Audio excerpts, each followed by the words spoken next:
Knows वाला portion start करेंगे अभी हम। इसमें पहले राइनाइटिस से स्टार्ट करेंगे, कुछ मॉडर्न वाला पोर्शन देखेंगे। स्क्रीन दिख रही है मेरी? यस।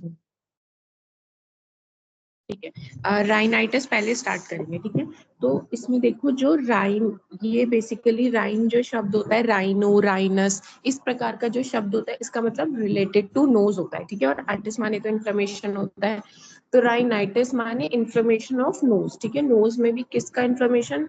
नेजल म्यूकोजल मेम्ब्रेन का। ठीक है, जो नाक की अंदर की कवरिंग है, जो नेजल म्यूकोजा है, उसका inflammation is called rhinitis, inflammation of the nasal mucosa. ये राइनाइटिस बहुत प्रकार का होता है। ये होता है इन्फेक्टेड, हो सकता है नॉन इन्फेक्टेड भी हो सकता है। इन्फेक्टेड वाला क्या है? एक्यूट है, क्रोनिक इन्फेक्शन हो सकता है। जो नॉन इन्फेक्शियस है वो क्या हो सकता है कि या तो वो किसी एलर्जी के कारण हो रखा हो, या कोई वेजोमोटर कॉज हो सकता है उसका। एक्यूट अगेन फिर बैक्टीरियल होता है, वायरल होता है। क्रोनिक वाला स्पेसिफिक हो सकता है, नॉन स्पेसिफिक। एलर्जी कैसी है? सीजनल एलर्जी भी हो सकती है, पेरिनियल भी हो सकती है। इसके अलावा जो और भी फिर क्रोनिक वाले के और टाइप्स है, जैसे atrophic rhinitis, simple chronic rhinitis, hypertrophic rhinitis, rhinitis sicca, rhinitis caseosa and granulomatous rhinitis. ठीक है, इस तरीके से बहुत सारे होते हैं। सबसे पहले एक्यूट राइनाइटिस देखते हैं। ठीक है, तो एक्यूट ये इन्फेक्शियस कॉज से तीन चीजें इन्फेक्शियस हो सकती है। मतलब वैसे तो दो मेन कारण है इन्फेक्शन होने की, या तो वायरल होगा या बैक्टीरियल होगा। ठीक है, दूसरा जो ये इन्फेक्शियस जो ये एक्यूट राइनाइटिस है वो इरिटेटिव टाइप भी हो सकता है। तो viral, bacterial and irritative type. जो वायरल राइनाइटिस है वो किससे होगा? इसको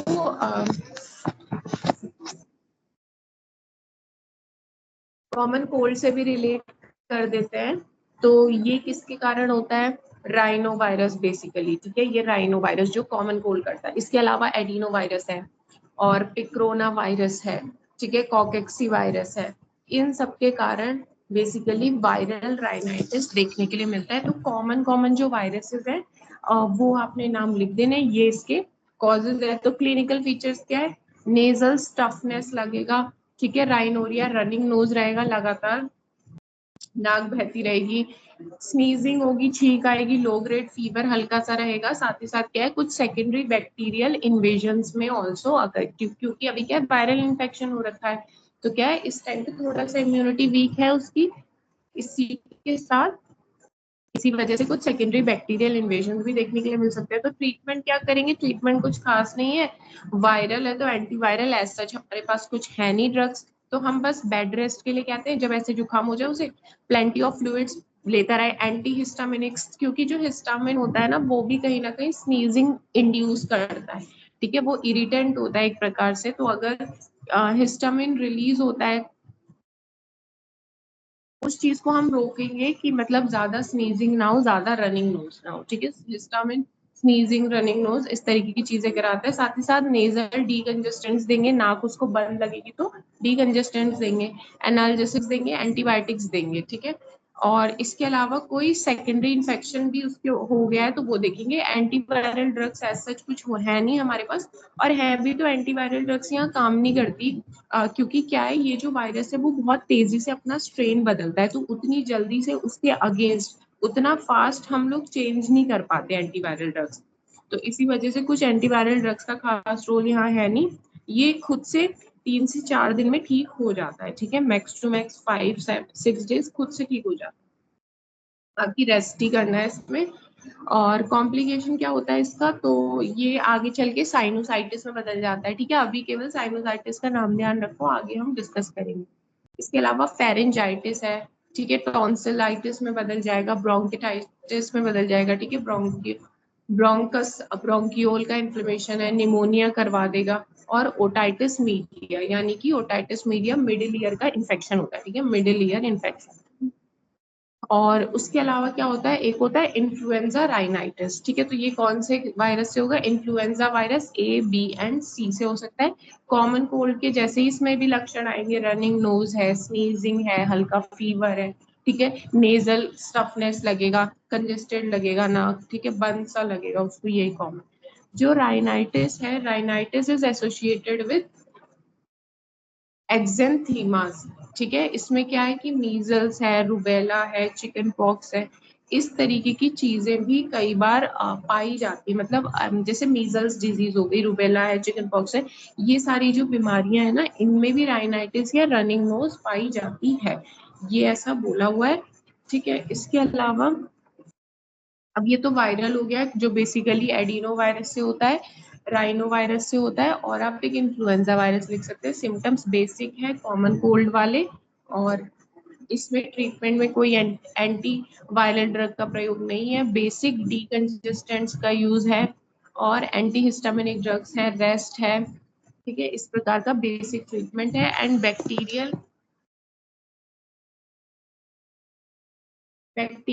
राइनाइटिस क्या होता है, तो ये नॉन स्पेसिफिक इन्फेक्शन हो सकता है, कि प्राइमरी भी हो सकता है, सेकेंडरी भी हो सकता है, ठीक है। प्राइमरी बैक्टीरियल राइनाइटिस जो है बच्चों में पाया जाता है न्यूमोकोकस, स्ट्रेप्टोकोकस या स्टेफाइलोकोकस के कारण, ठीक है। इसमें क्या होता है कि अ ग्रेइश व्हाइट इनिशियस मेम्ब्रेन में form in the nose which with attempt removal causes brain जैसी नाक में बन जाती है, जिसको हम ऐसे निकालेंगे तो क्या है कि वहां से ब्लीडिंग होने लगती है, और ये बच्चों में ज्यादा पाया जाता है। सर ठीक है, टीनेशियस का मतलब है कि वहां पे चिपकी भी रहती है मेमोरी।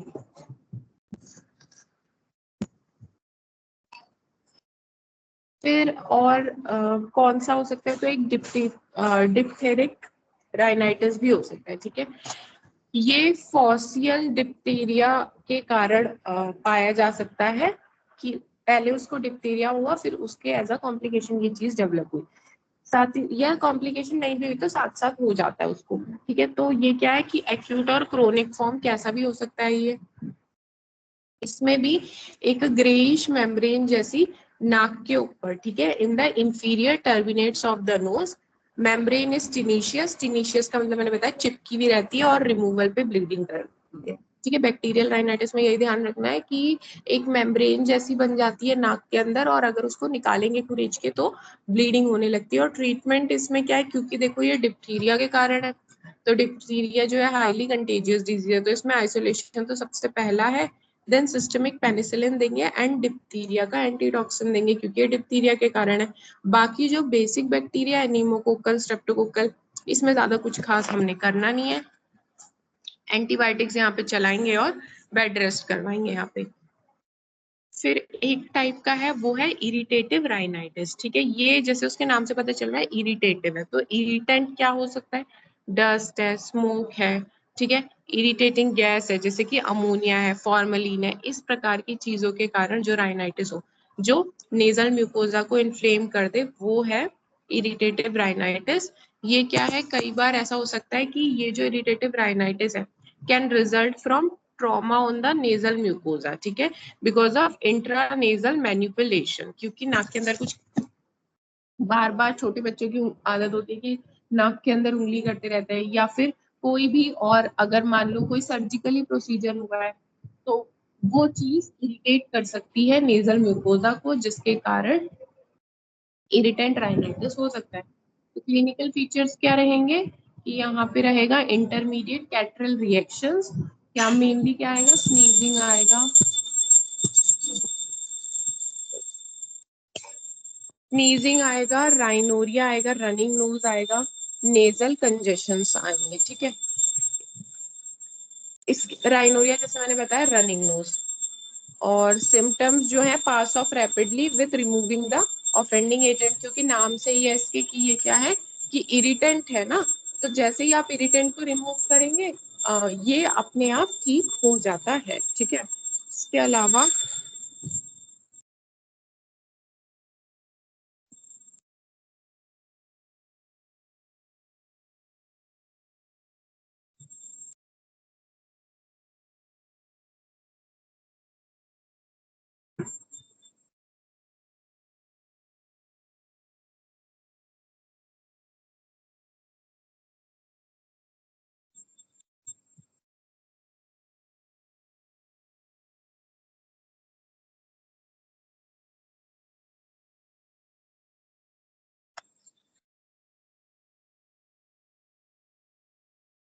फिर आता है क्रोनिक राइनाइटिस, ठीक है। तो ये जो इंटरमीडिएट इरिटेंट वाला है, इसका कुछ खास ट्रीटमेंट नहीं करना है। बेसिकली इरिटेंट के कारण होने वाला है, तो आप वो इरिटेंट एजेंट हटा देंगे तो अपने आप ये ठीक हो जाएगा। इसमें कुछ खास मिलेगा नहीं, स्नीजिंग है, राइनोरिया है, नेजल कंजेशन मिलेगा। और यहाँ पे एक वर्ड है जो है कैटरल रिएक्शन। कैटरल का मतलब होता है इन्फ्लेमेशन, ठीक है। बस इन्फ्लेमेटरी जो भी रिएक्शन के कारण चीजें दिखती है वो, जैसे स्नीजिंग, राइनोरिया, नेजल कंजेशन। अब क्रोनिक राइनाइटिस की बात करते हैं। तो क्रोनिक राइनाइटिस क्या है कि ये non specific inflammation of nose. इसमें क्या क्या हमें जो देखना है क्रोनिक राइनाइटिस में, chronic chronic simple rhinitis, hypertrophic rhinitis, atrophic and rhinitis सिक्का एंड राइनाइटिस केसियोसा। ये सबसे पहले है क्रोनिक सिंपल राइनाइटिस। तो इसमें क्या है कि जो इन्फेक्शियस एजेंट, ठीक है, परसिस्टेंस ऑफ नेजल इन्फेक्शन, लगातार नेजल इन्फेक्शन बना हुआ है, किस जैसे साइनोसाइटिस है, टॉन्सिलाइटिस है, एडिनॉइड्स है, इन सब के कारण अगर किसी व्यक्ति में लगातार नेजल इन्फेक्शन बना हुआ है तो वहां पे क्या है कि सिंपल क्रोनिक राइनाइटिस होने के चांसेस है। साथ ही साथ क्रोनिक इरिटेंट्स जैसे कि dust, smoke, cigarette smoking, snuff, इस प्रकार की जो क्रोनिक इरिटेंट्स है उनसे भी क्रोनिक सिंपल राइनाइटिस होता है। नेजल ऑब्स्ट्रक्शन, वेजोमोटर राइनाइटिस, ठीक है। साथ ही साथ एंडोक्राइनल या मेटाबॉलिक फैक्टर्स भी इस प्रकार का राइनाइटिस कराते हैं, जैसे हाइपोथायरॉयडिज्म। तो पैथोलॉजी ये है कि हाइपरीमिया हो जाएगा, रेडनेस रहेगा, एडीमा है, स्वेलिंग हो जाएगी किसकी, म्यूकस मेम्ब्रेन की, जिसकी वजह से हाइपरट्रॉफी ऑफ सीरस सीरोम्यूसिनस ग्लैंड, ठीक है। हाइपरट्रॉफी क्या होता है, नंबर ऑफ मतलब जो सेल होते हैं, सेल के साइज का बढ़ जाना, ठीक है। तो हाइपरट्रॉफी, सेल साइज इंक्रीज, जिससे क्या है, इंक्रीज गॉबलेट सिक्रीशन। इसमें लगातार स्वेलिंग बने रहने के कारण पूरा वहां पे रेडनेस आ जाएगी, इन्फ्लेमेशन है मौजूद, और इससे क्या होता है अल्टीमेटली जो भी वहां पे नोज में मौजूद गॉबलेट सेल हैं जो कि क्या है म्यूकस प्रोड्यूस कर रहे हैं, उन सब में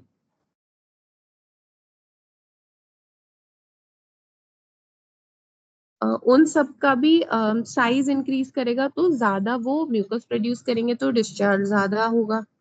अब क्लिनिकल फीचर्स क्या है कि नेजल ऑब्स्ट्रक्शन मिलेगा हमें, नेजल डिस्चार्ज मिलेगा, ठीक है। और नेजल डिस्चार्ज कैसा भी हो सकता है, म्यूकोइड है, म्यूकोपुरुलेंट है, ठीक है, पोस्ट नेजल ड्रिप है, हेडेक तो मिलेगा ही, स्वॉलन टर्बिनेट्स मिलेंगे। एंड बेसिकली टर्बिनेट्स में दिखा ही देती हूँ, एक मिनट रुक जाओ।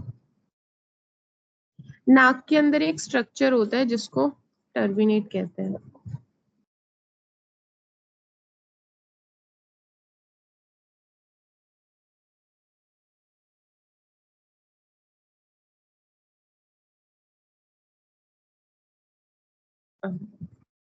ये तो खैर एनलार्ज्ड है।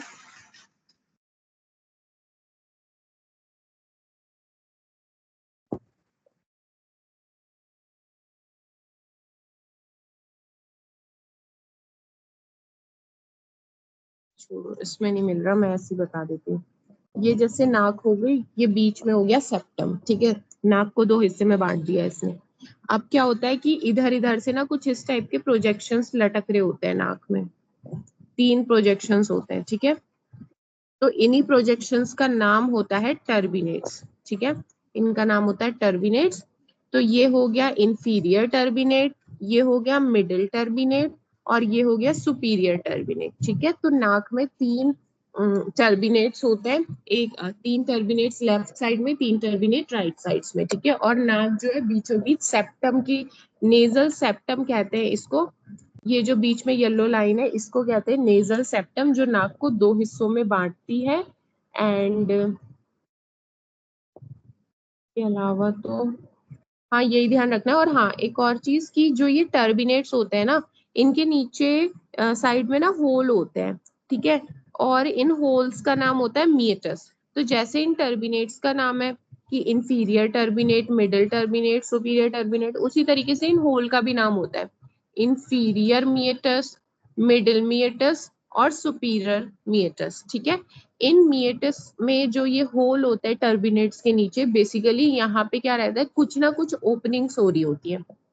नेजोलैक्राइमल डक्ट की ओपनिंग होती है, ठीक है, इन मिएटस में। और अभी हम साइनसेस पढ़ेंगे, जो साइनस होते हैं, साइनसेस की ओपनिंग भी इधर ही हो रही होती है, इन होल्स में, ठीक है। तो ये बेसिकली आपने थोड़ा सा ध्यान रखना है। और बाकी इसमें कुछ खास नहीं है। तो इस इधर क्या होता है, ये जो क्रोनिक राइनाइटिस वाला केस है, इसमें क्या है, इन्हीं टर्बिनेट्स की जो ये नेजल स्ट्रक्चर्स होते हैं, इनका क्या है, स्वेलिंग हो जाती है। ये स्वॉलन टर्बिनेट्स होते हैं। दे पिट द प्रेशर, इतना कुछ खास नहीं, बस ये ध्यान रखो कि टर्बिनेट्स भी जो है स्वॉलन हो जाते हैं। साथ ही साथ पोस्ट नेजल डिस्चार्ज, यानी कि पोस्ट नेजल, नाक के, हाँ, नाक के पीछे ना एक ओपनिंग होती है जिसका नाम होता है कोयना। एक मिनट।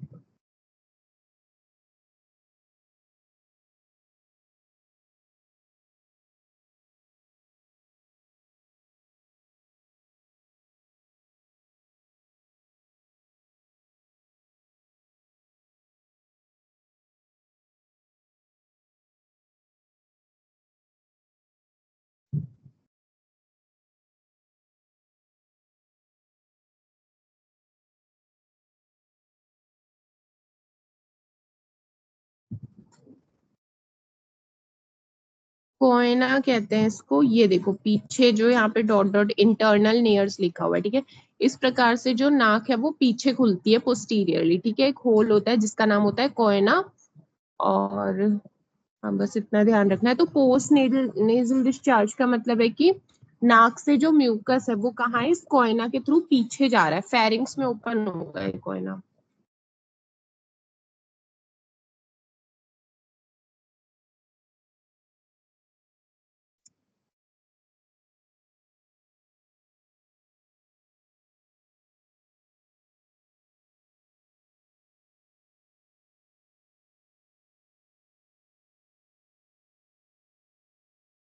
यहाँ पे देखो ये कोयना है, कोयना कहाँ पे ओपन हो रहा है, ये इधर पीछे खुलता है, फिर फेरिंग्स वाले पोर्शन में बेसिकली, ठीक है।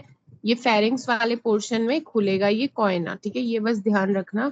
और पीछे एक होल होता है जिसका नाम है कोयना, मैंने बता दिया, और ये खुलेगा। कोयना से मिलता हुआ टर्म होता है कॉन्का, ठीक है, CONCHA। कॉन्का क्या होता है कि बोन लाइक, जैसे ये नाक है, ठीक है, मैंने बताया ये हो गया क्या, बीच में हो गया इसका नेजल सेप्टम। इस तरीके से 3 प्रोजेक्शंस है नाक में जिनका नाम है टर्बिनेट। तो बेसिकली ये टर्बिनेट में क्या होता है, पहले होती है एक हड्डी, ठीक है, हड्डी के ऊपर आती है कवरिंग जो कि म्यूकस की कवरिंग है, ठीक है। तो जो ये बेसिक हड्डी है ना, ये होती है कॉन्का, ठीक है, कॉन्का कहते हैं इसको। ये हड्डी है कॉन्का। जब इस कॉन्का के ऊपर एक म्यूकस कवरिंग बन जाए, तब ये जो पूरा स्ट्रक्चर है, इस स्ट्रक्चर का नाम हो जाता है टर्बिनेट। और तो ये कॉन्का आपने ध्यान रखना है क्या है, नेजल बोन है एक प्रकार की, और इसके ऊपर जब म्यूकस मेम्ब्रेन आ जाएगा, पूरा कवर करेगा, तब ये एक स्ट्रक्चर बनाएंगे दोनों चीजें मिलके, जिसका नाम होता है टर्बिनेट्स। और नाक के पीछे एक ओपनिंग होती है जिसका नाम है कोयना, ठीक है। तो कॉन्का एंड कोयना दो अलग अलग चीजें, ध्यान रखेंगे। तो इस प्रकार से पोस्ट नेजल डिस्चार्ज होता है, ध्यान रखेंगे। पोस्ट नेजल का, नेजल का क्या मतलब हो गया कि नाक की जो पोस्टीरियर ओपनिंग है कोयना, वहां से डिस्चार्ज पीछे की ओर जाएगा फेरिंग्स में। देन ट्रीटमेंट क्या करेंगे, तो फिर जो भी प्रीडिस्पोजिंग फैक्टर है उसको हटा दो, नेजल इरिगेशन करेंगे, ठीक है, अल्कलाइन सोल्यूशन से नेजल इरिगेशन, मतलब सिरिंज से,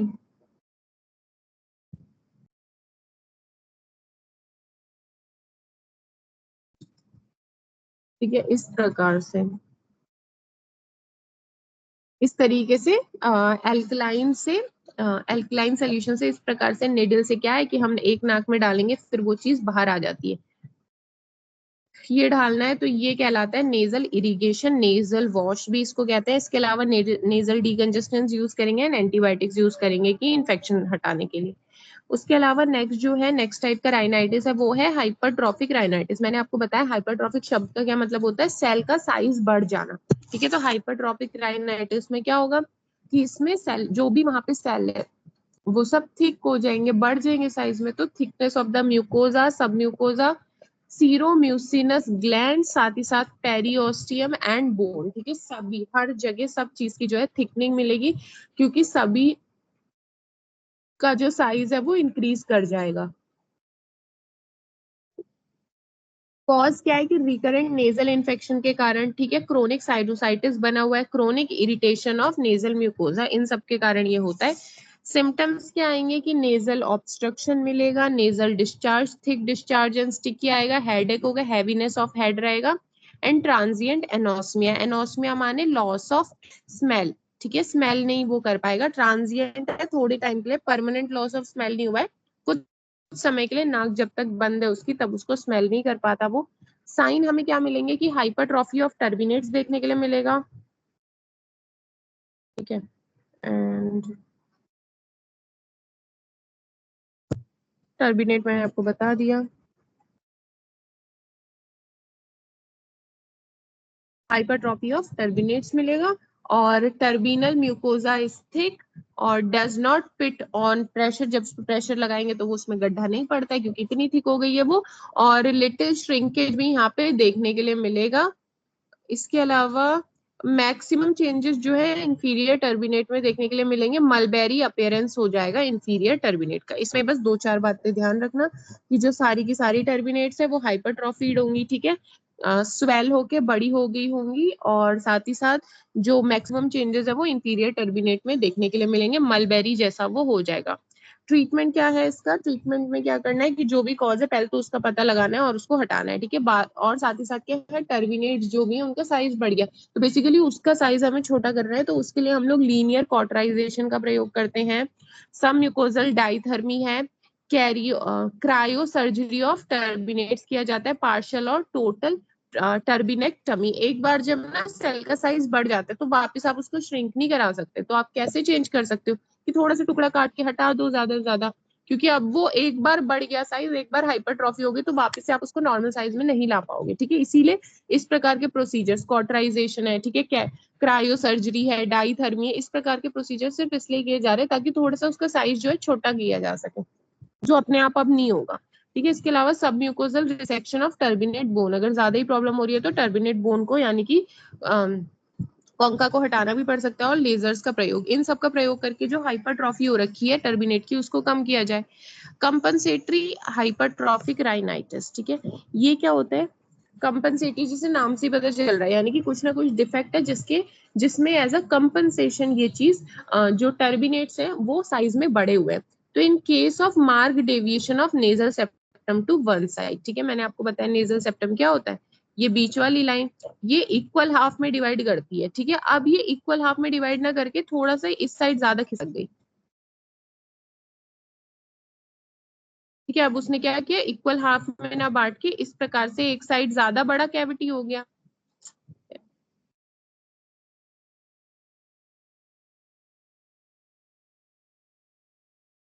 अब वो इस तरीके से हो गई, ठीक है। तो आप देख रहे हो कि इस साइड जो है ज्यादा बड़ी स्पेस हो गई, इधर जो है कम स्पेस हो गई, ठीक है। तो क्या होता है, in case of mark deviation of septum of nose to one side, इस प्रकार के केस में जो है कंपनसेटरी हाइपरट्रॉफिक राइनाइटिस देखने के लिए मिलता है। इसमें क्या होता है, roomier side of the nose show hypertrophic of inferior and middle turbinate, तो जो रूमी साइड माने की जो बड़ी साइड है ना, उस साइड जो है इंफीरियर टर्बिनेट और मिडिल टर्बिनेट, ये दो जो है अपनी हाइपरट्रॉफी कर लेते हैं, साइज में बड़े हो जाते हैं। इस क्यों ऐसा कर रहे हैं ये, ताकि जो स्पेस है ना, बहुत बड़ा स्पेस बन गया है यहाँ, इस चीज को रोका जा सके। क्या होगा कि अगर इतना बड़ा स्पेस है ना तो ज्यादा से ज्यादा नाक एयर जो है नाक के अंदर आएगी, और वो ज्यादा एयर आएगी ना तो वो चीज नाक में ड्राइनेस क्रिएट करेगी। तो इस चीज को कम करने के लिए, to reduce the space, to overcome the illness of dryness and crusting, ठीक है, ड्राइनेस होती है तो क्रस्ट वहां पे फिर फॉर्म होने लगती है, ठीक है, ड्राई मेम्ब्रेन की फॉर्म में क्रस्ट जैसा बनने लगता है। तो उस चीज को ठीक करने के लिए ये एज अ कंपनसेशन, ये इस साइड, एक साइड का जो नाक है उसमें टर्बिनेट्स हाइपरट्रॉफी हो जाती है। तो ये हो गया compensatory hypertrophic rhinitis. Then next type का राइनाइटिस है राइनाइटिस केसियोसा। तो इसमें क्या होता है, केसियोसा, ये होता है, केसियोसा का मतलब ये होता है कुछ पस, ठीक है, रिलेटेड टू पस डिस्चार्ज, थिक टाइप का। तो इसमें क्या होता है कि यूनिलेटरल एंड मोस्टली जो है मेल्स को अफेक्ट करता है। Nose is filled with offensive purulent discharge, ठीक है, बहुत ज्यादा purulent discharge and cheesy material जो है नाक से निकलता है। साइनस म्यूकोजा बिकम ग्रेन्युलोमैटस, ठीक है, साथ ही साथ क्या है, बोनी वॉल्स ऑफ साइनस में बी डिस्ट्रॉयड, ठीक है, साइनस तक भी ये पहुंच जाता है, इतना ज्यादा डिस्चार्ज है और वहां पे फिर डिस्ट्रक्शन हो जाता है। तो ट्रीटमेंट यही है कि हमें इसको रिमूव करना पड़ेगा, जो भी डेड सेल्स है, डेड टिश्यूज है एंड ग्रेन्युलेशन ऑफ टिश्यू है, जो भी वहां पे डिपोजिशन है वो सब क्लीन करना है and free drainage of the affected. और मैंने क्या बताया कि ये जो है साइनस तक भी पहुंच गया तो उसको भी हमें ठीक करना पड़ेगा। अभी साइनसेस क्या होते हैं वो हम इसके बाद ही पढ़ेंगे। फिर नेक्स्ट टाइप का राइनाइटिस है वो है वैसो मोटर राइनाइटिस, वीएमआर कहते हैं। तो ये क्या होता है, नॉन एलर्जिक राइनाइटिस है, लेकिन क्या है, क्लिनिकली स्टिमुलेटिंग नेजल एलर्जी, ठीक है। क्लिनिकली हम देखेंगे तो पता चल जाएगा कि कुछ ना कुछ नाक में एलर्जी हो गई है, लेकिन किसी इरिटेंट के कारण नहीं है, ठीक है। तो condition usually persist through out the year, पूरे साल भर ये चीजें चलती हैं। इसमें होता क्या है बेसिकली कि पैरासिम्पैथेटिक, इसमें राइनाइटिस सिक्का है क्या, देखने दो।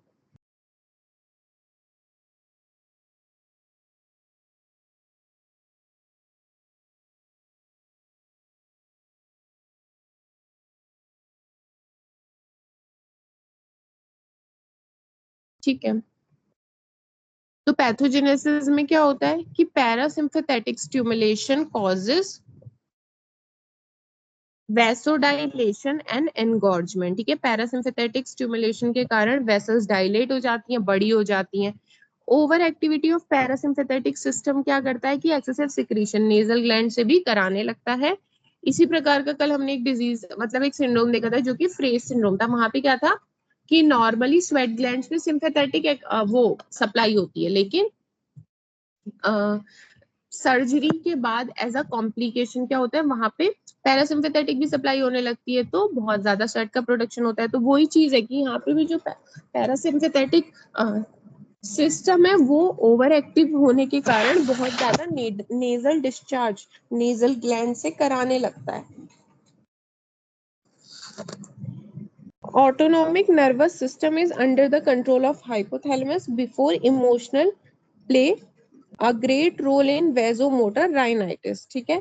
इसमें हाइपोथैलेमस ये बताया हुआ है कि हाइपोथैलेमस नॉर्मली क्या है, एएनएस के कंट्रोल में रहता है और इमोशंस का जो इमोशनल ब्रेकडाउन्स होते हैं या इमोशंस का मेन रोल है इसमें वेजोमोटर राइनाइटिस में।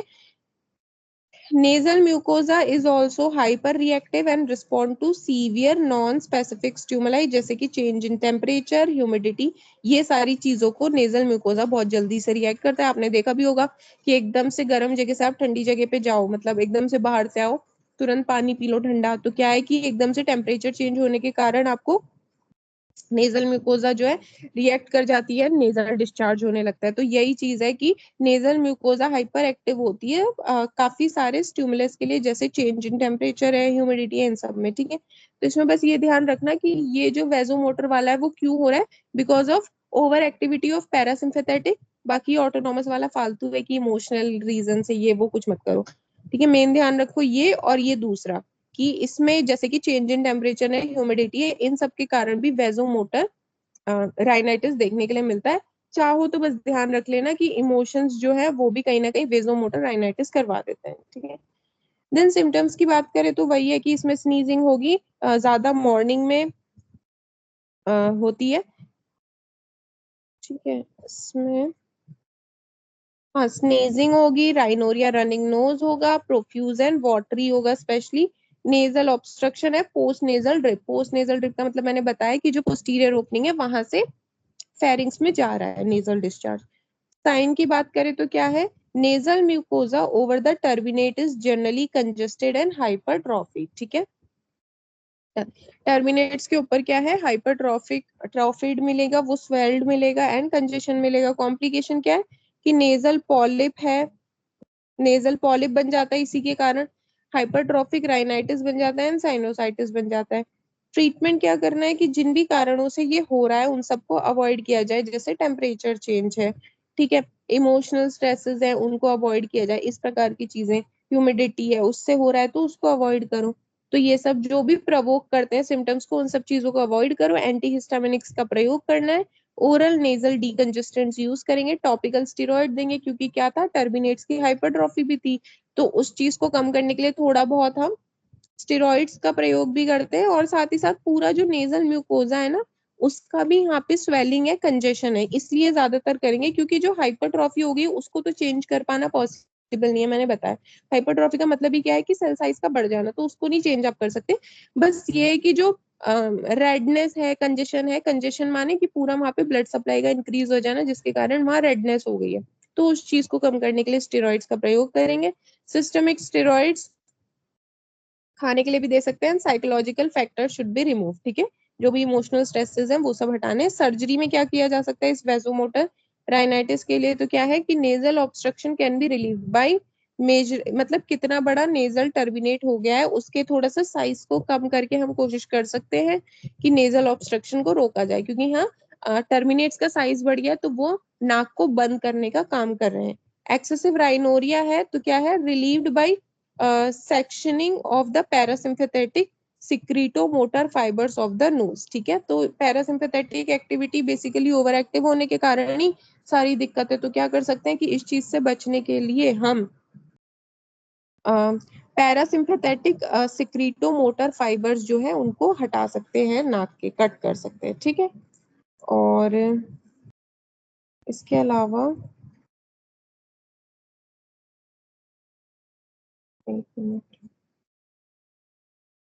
नेक्स्ट है other forms of non allergic rhinitis.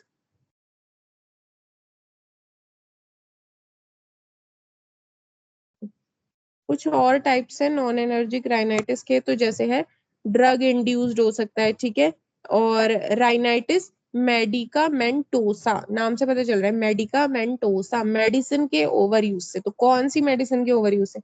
Topical डीकंजेस्टेंट्स, ठीक है, उसके कारण क्या होता है, टॉपिकल डीकंजेस्टेंट नेजल ड्रॉप्स जो होती है उनको अगर हम बार बार प्रयोग करेंगे ना, तो उनमें क्या होता है, रीबाउंड फिनोमिना होता है। उससे क्या है कि उनका एक्सेसिव यूज जो है राइनाइटिस करवा देता है। और treated by withdrawal of nasal drops, short course of systemic steroids हमें देने पड़ेंगे, क्योंकि क्या है कि इसमें ना, जब तक आप, अगर इसकी आदत रहेगी तो जब तक आप नेजल कंजेस्टेंट्स यूज करोगे तब तक ठीक है, जैसे ही आप उसको हटाओगे तो वापस से होने लगेगा, तो इसकी क्या है, एक विशियस साइकिल जैसी बन जाती है। तो क्या ये रिबाउंड फिनोमिना इसमें है कि जैसे ही इसको छोड़ेंगे तो वापस से होने लगेगा, ये जुकाम होने लगता है। तो बेसिकली ये उनमें दिखेगा जो ओवर यूज करते हैं, ठीक है, over use abuse of topical decongestant nasal drops जहां पे पाया जाता है वहीं ये मिलेगा, नॉर्मल व्यक्तियों में नहीं मिलता है। और तो फिर इसका ट्रीटमेंट फिर कैसे हमें करना पड़ेगा, क्योंकि मेडिसिन के कारण हो गया, तो अब हमें वो छुटानी तो पड़ेगी, उसको छुड़वाना पड़ेगा। तो उसके लिए हम क्या करेंगे कि थोड़े टाइम के लिए स्टेरॉइड्स का यूज करेंगे, ताकि जैसे ही हम उसको छुड़वाएं तुरंत से वहां पे कंजेशन और हाइपरट्रॉफी ये सब कोई चीजें देखने के लिए ना मिले, पेशेंट को ज्यादा तकलीफ ना हो, तो हम ये सिस्टमिक स्टेरॉइड थोड़े टाइम के लिए चलाते हैं और नेजल कंजेस्टेंट्स बंद किया जाता है, ठीक है। तो ये हो गया rhinitis medicamentosa, topical decongestant nasal drop के ओवर यूज से, ओवर एब्यूज से क्या हो जाता है कि राइनाइटिस पेशेंट्स में हो जाता है, तो वो हमने ध्यान रखना है। देन होता है एक ड्रग इंड्यूस्ड राइनाइटिस, ये भी क्या होता है, मेनली सीवियर हाइपरटेंसिव ड्रग्स के कारण ये देखा जाता है। और कुछ कोलिन एस्टरेज ड्रग्स भी, जैसे कि नियोस्टिगमिन है, ठीक है, कॉन्ट्रासेप्टिव पिल्स भी ये ड्रग इंड्यूस्ड राइनाइटिस करवा सकती है, ठीक है। तो कौन सी ड्रग्स है जो ड्रग इंड्यूस्ड राइनाइटिस कराएंगी, तो वो है एंटी हाइपरटेंसिव ड्रग्स, सीवियर जो बहुत ज्यादा यूज होती है, तो एंटी हाइपरटेंसिव ड्रग्स है, एंटी कोलिन स्टेरेज ड्रग्स है जैसे कि नियोस्टिगमिन है, एंड ओरल कॉन्ट्रासेप्टिव। इसके अलावा राइनाइटिस ऑफ प्रेगनेंसी भी एक होता है, ठीक है, ड्यू टू हार्मोनल चेंजेस। इसमें हमें राइनाइटिस देखने के लिए मिलता है। इसके अलावा बाकी इमोशनल राइनाइटिस तो होता ही है, इमोशनल स्टिमुलाई के कारण। और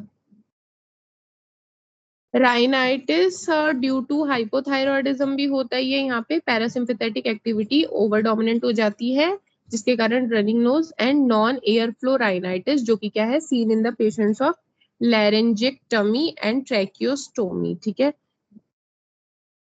ये मैंने बताया था कि हम क्या करते हैं इन पेशेंट्स में, इनके गले में ही होल करके डायरेक्टली एयर सप्लाई करा देते हैं इन पेशेंट्स में। ठीक है, जब इनका नाक वगैरह बंद रहता है या कुछ भी कारण से, हमने क्या करना होता है, डायरेक्टली इनके गले में होल करके और ट्यूब यहाँ पे लगा देते ताकि इनकी ऑक्सीजन सप्लाई मेंटेन रहे। तो इस तरीके से क्या है कि नॉन एयर फ्लो राइनाइटिस की, नाक में एयर नहीं जा रहा तो उसके कारण भी इरिटेट होके राइनाइटिस देखने के लिए मिलेगा। और इसके अलावा ये हनीमून राइनाइटिस है, तो ये क्या है कि इसको एक्चुअली कैसे समझ सकते हैं कि ड्यूरिंग सेक्सुअल इंटरकोर्स ये मेनली देखने के लिए मिलता है। ठीक है, उसके बाद या ड्यूरिंग दैट कुछ कुछ लोगों में देखने के लिए मिल सकता है, ये उतना कॉमन नहीं है। तो ये हनीमून राइनाइटिस। ये मैं लैरिंजिएक्टमी एंड ट्रैकियोस्टोमी दिखा देती हूँ।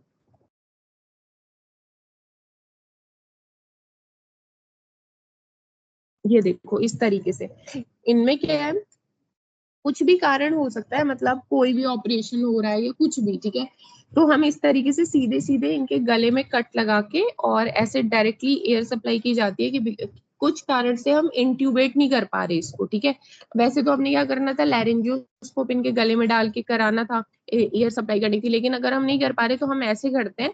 और इन सब केसेस में भी नॉन एयर फ्लो राइनाइटिस हो जाता है। तो ये सारी बातें हैं राइनाइटिस की। देन नेक्स्ट डिजीज है जो कि है साइनोसाइटिस। तो साइनोसाइटिस, पहले इसलिए हमें साइनसेस क्या होते हैं वो जानना जरूरी है। तो पैरानेजल साइनस एक तो ये होता है फ्रंटल, आईब्रोज के ऊपर दोनों साइड ये होते हैं फ्रंटल साइनसेस। ठीक है, दो फ्रंटल साइनस होते हैं, दो होते हैं मैक्सिलरी साइनस। ठीक है, मैक्सिलरी साइनस दो ऊपर हो गए फ्रंटल साइनस।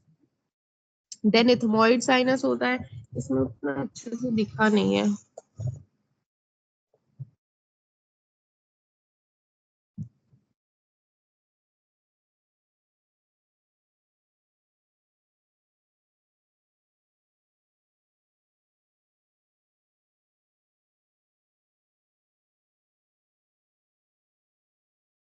ठीक है, चार साइनसेस होते हैं।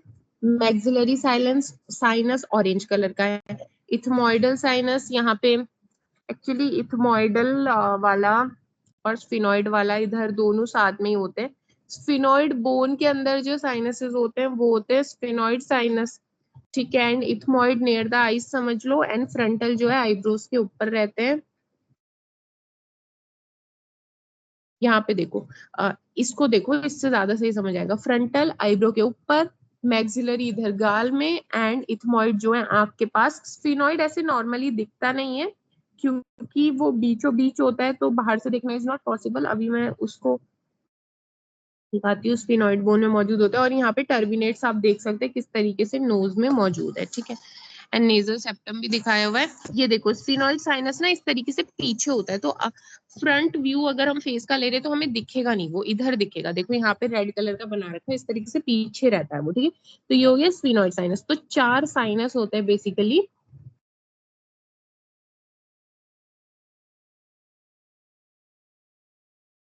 Frontal sinus above the eyebrows, maxillary sinus cheeks में, आईज के पास इथमोइडल साइनस, और पीछे की साइड होता है स्फिनोइड साइनस। ठीक है,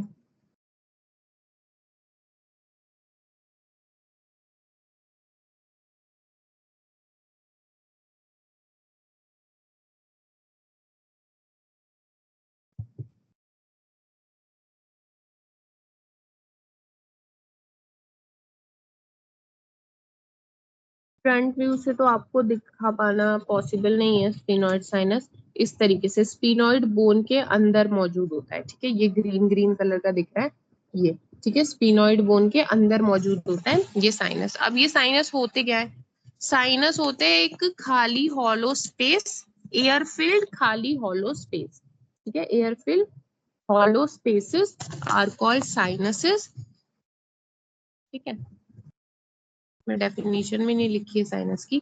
तो साइनस कुछ नहीं होते, खाली हॉलो स्पेसेस होते हैं और ये म्यूकस लाइंड होते हैं, ठीक है। म्यूकस लाइंड हॉलो स्पेसेस जो कि मौजूद रहते हैं ये कहलाते हैं साइनसेस। और 4 साइनस होते हैं, फ्रंटल साइनस, मैक्सिलरी साइनस, ठीक है, इथमोइडल, स्फिनोइडल साइनस, ठीक है। और के अलावा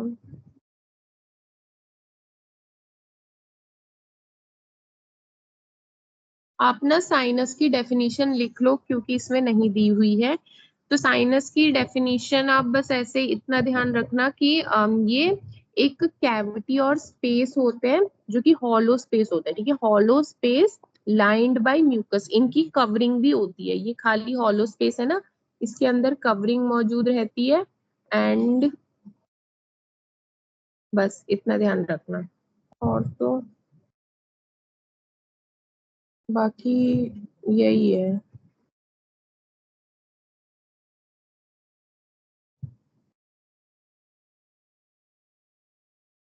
और इन साइनसेस का काम होता है कि ये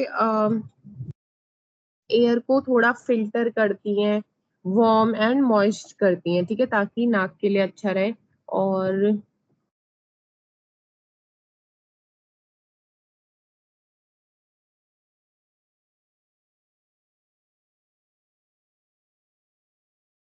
इनकी ओपनिंग कहाँ कहाँ होती है वो दिखाती हूँ मैं।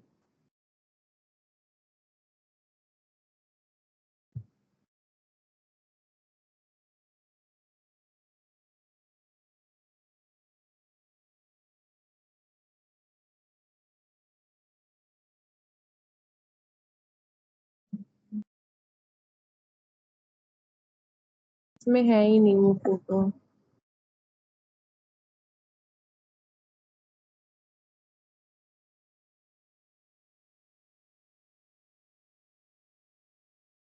एक मिनट वेट करो आप।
मैं पहले थोड़ा सा ना वो बता देती हूँ साइनसेस के बारे में क्योंकि वो इम्पोर्टेंट है, इसमें तो दिया नहीं हुआ है, मैं दूसरी बुक से बता देती हूँ।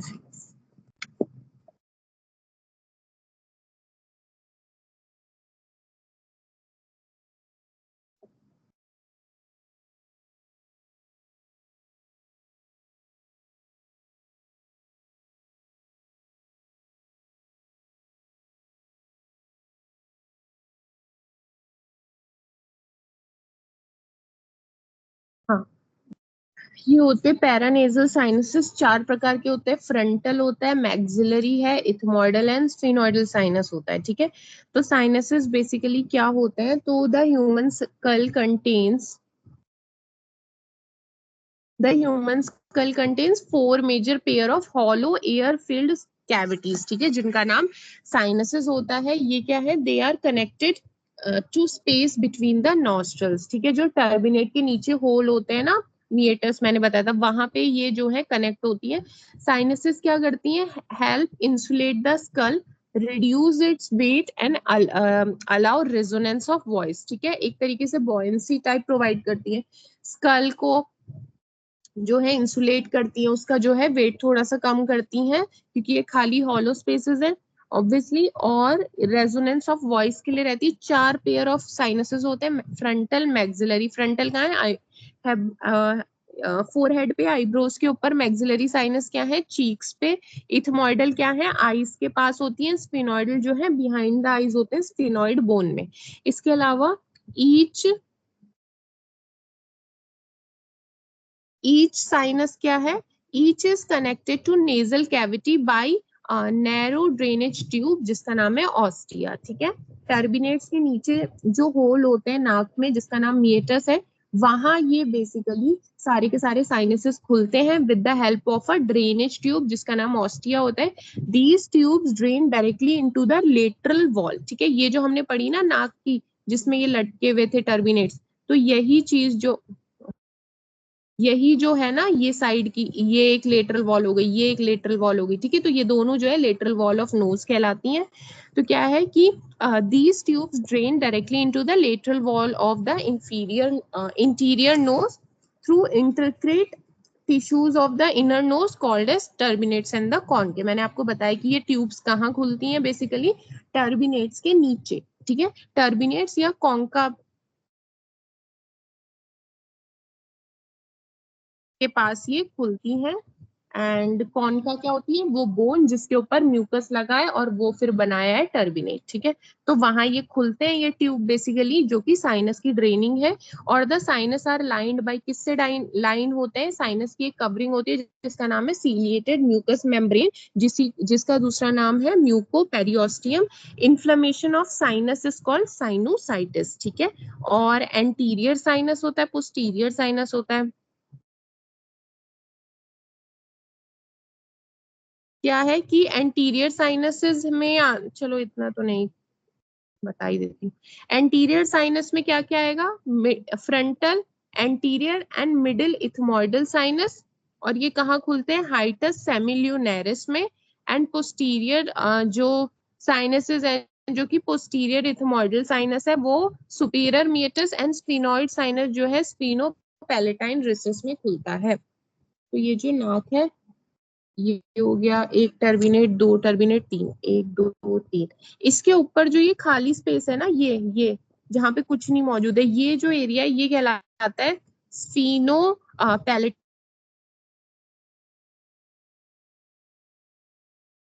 यहाँ पे कौन सा टर्बिनेट खुलता, सॉरी यहाँ पे कौन सा साइनस खुलता है, तो यहाँ पे स्फीनोइड साइनस खुलता है। ठीक है, और जो इथमोइडल साइनस होता है ना, इसमें इथमोइडल साइनस को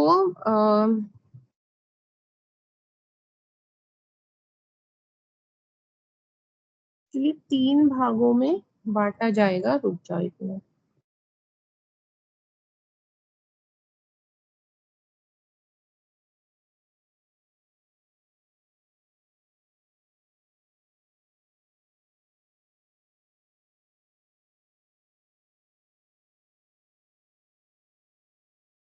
हाँ, जो इथमोइडल साइनस होता है ना, इसको तीन भागों में बांटा जाता है।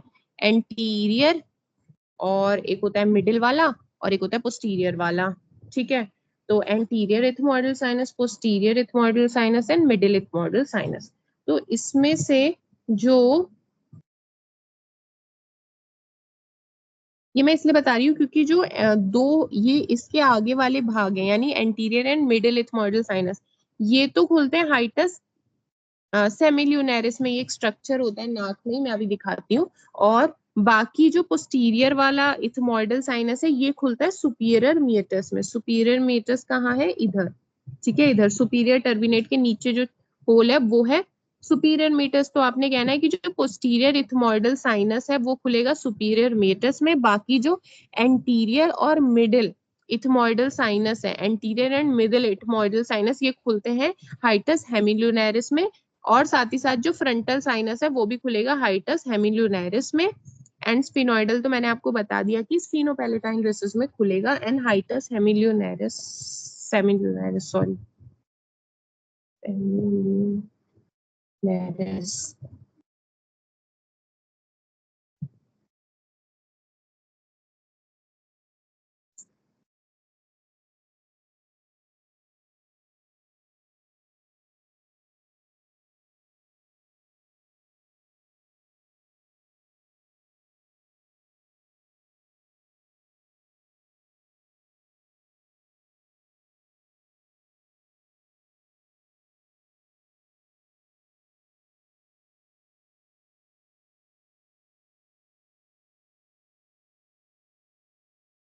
चलो आप ये नहीं समझ पाओगे, बस ध्यान रखना मिडिल मिएटस के नीचे ही एक एरिया मौजूद रहता है, मिडिल मिएटस के नीचे, जो कि कहलाता है हाइटस सेमिल्यूनेरिस। ठीक है, केवल इतना ध्यान रखो कि मिडिल मिएटस है ये, इसके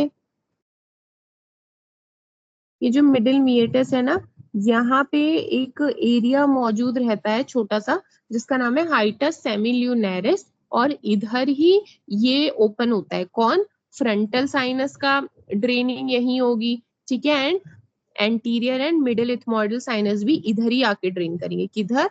मिडिल मिएटस के नीचे एक खाली जगह होती है जिसका नाम है हाइटस सेमिल्यूनेरिस। ठीक है, ये बस इतना ध्यान रख लो, क्योंकि वो अभी उसका इमेज मिलेगा नहीं और आपको इतना समझने की जरूरत नहीं है बस।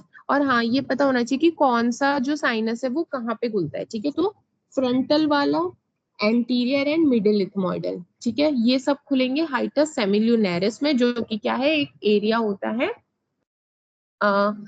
इधर मिडिल टर्बिनेट के पास। ठीक है, एंड बाकी जो पोस्टीरियर इथमोइडल साइनस है वो सुपीरियर मीटस में खुलेगा, और स्फीनोइड साइनस जो है वो खुलेगा स्फीनो पैलेटाइन रिसेस में। एंड बाकी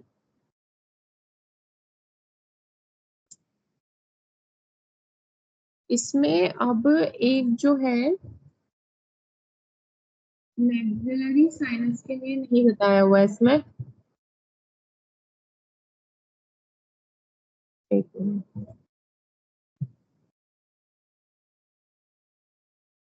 ये मैक्सिलरी साइनस भी जो है मिडिल मिएटस में ही खुलता है। ठीक है, तो लिख लो, क्योंकि इसमें नहीं लिखा हुआ है, तो maxillary sinus also opens into middle meatus.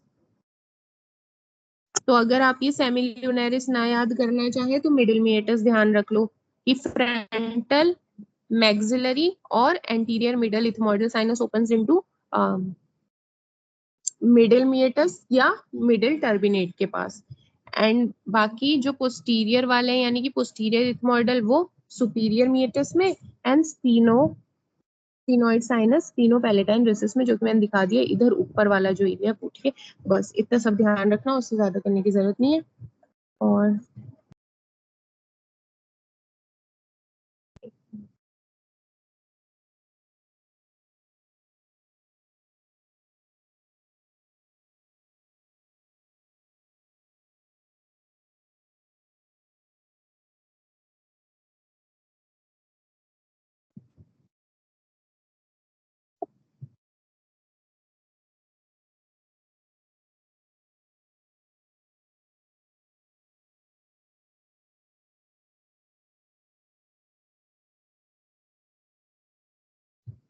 अब उसका मैंने मतलब बेसिक आपको एनाटॉमी बता दी ना, अभी आपको ठीक समझ में आएगा, मतलब जल्दी आ जाएगा।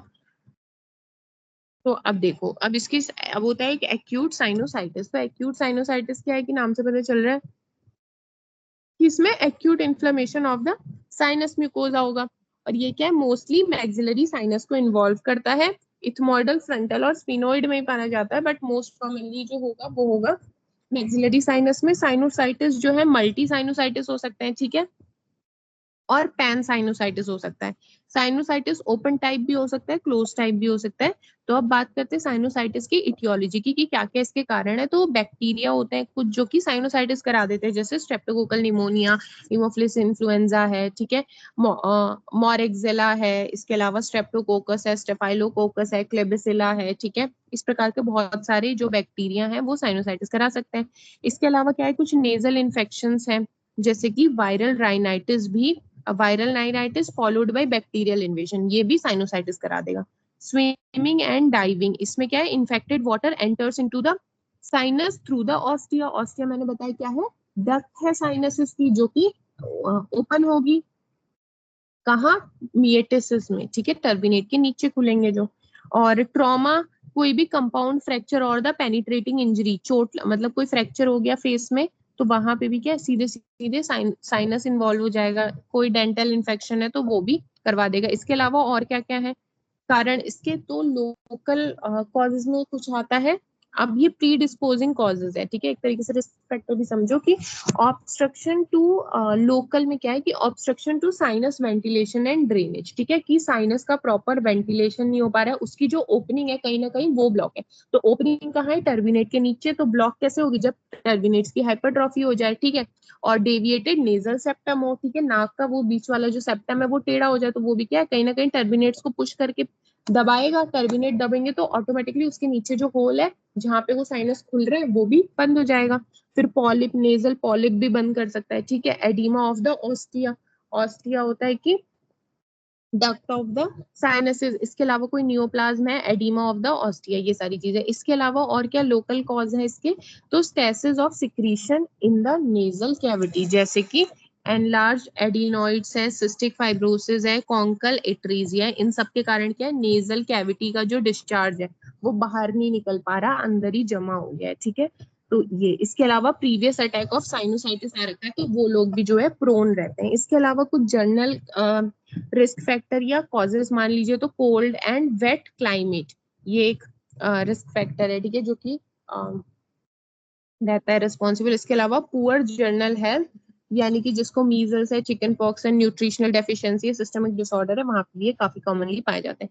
पैथोलॉजी क्या है कि साइनोसाइटिस ट्रिगर होगा, स्वेलिंग हो जाएगी, ठीक है, साइनोसाइटिस ट्रिगर होगा, स्वेलिंग होगी, और फिर क्या होगा, इस तरीके से स्वेलिंग होने के कारण क्या है, ड्रेनेज ब्लॉक होगा, स्टैग्नेशन एंड इन्फेक्शन होगा, देन अगेन स्वेलिंग होगी। इस तरीके की जो ये साइनोसाइटिस विशियस साइकिल है ये चलती रहती है। पहले कोई एक फैक्टर आया, उसने क्या करा, सबसे पहले टर्मिनेट्स की हाइपरट्रॉफी, फिर उससे क्या हुआ, ब्लॉक हुआ, ब्लॉक होके क्या हो गया, लगातार जो साइनसेस है ना, साइनस में क्या है, उसकी सीलिएटेड म्यूकस मेम्ब्रेन है, तो वो भी क्या है, म्यूकस बनाते रहते हैं लगातार, लेकिन वो साइनस में टिकता नहीं है, साइनस से बाहर निकलता रहता है, नाक में आता रहता है, लगातार बनते जा रहा है म्यूकस वहां पे, ठीक है, और वो टिकेगा नहीं नाक में, लगातार बाहर निकल रहा है वहां से, और फिर वहां से क्या जा रहा है, इतनी बार तो हमारा रनिंग नोज नहीं हो रहा, तो वो चीज कहाँ जा रही है, तो जो पोस्टीरियर ओपनिंग है ना नाक की, कॉन्का जिसको सॉरी जिसे कोयना कह रहे हैं, पोस्टीरियर ओपनिंग, कॉन्का तो बोन हो गया, कोयना जो पोस्टीरियर ओपनिंग है उसके थ्रू पीछे फेरिंग्स में चला जाता है, हमें पता भी नहीं चलता, ठीक है, लगातार जो है डिस्चार्ज बने जा रहा है साइनसिस से।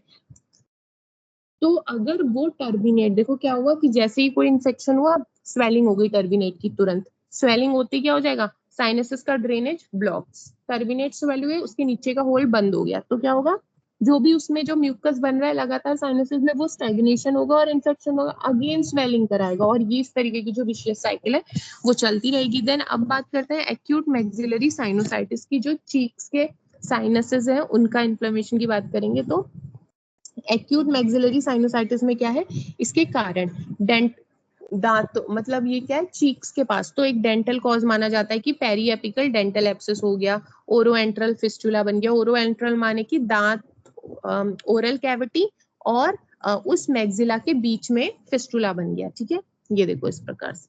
साथ ही साथ क्या है, कुछ viral rhinitis followed by bacterial invasion, तब भी मैक्सिलरी साइनोसाइटिस हो जाएगा। Diving and swimming trauma. Clinical features क्या है, जब भी ये साइनोसाइटिस होता है तो क्या होता है, कंस्टिट्यूशनल सिम्टम्स आएंगे, जैसे कि हेडेक होगा, पेन है, टेंडरनेस है, जो भी वो पेन टेंडरनेस कहाँ, जो भी मैक्सिला, जो भी साइनसिस का ब्लॉकेज जो है, जिसमें भी साइनोसाइटिस हुआ है, जैसे यहाँ पे मैक्सिला की बात की जा रही है ना, तो मैक्सिलरी साइनस का ड्रेनेज बंद हुआ है, तो उसमें आप चीक्स के पास टच करेंगे तो वहां pain, tenderness, redness, oedema cheeks की दिखेगी, ठीक है, नेजल डिस्चार्ज है, पोस्ट नेजल डिस्चार्ज मिलेगा। देन डायग्नोसिस कैसे करेंगे, तो इसके लिए एक स्पेशल तरीके का एक्सरे कराया जाता है जिसे कहते हैं वाटर व्यूज एक्सरे, ठीक है, बस नाम ध्यान रखो वाटर व्यूज।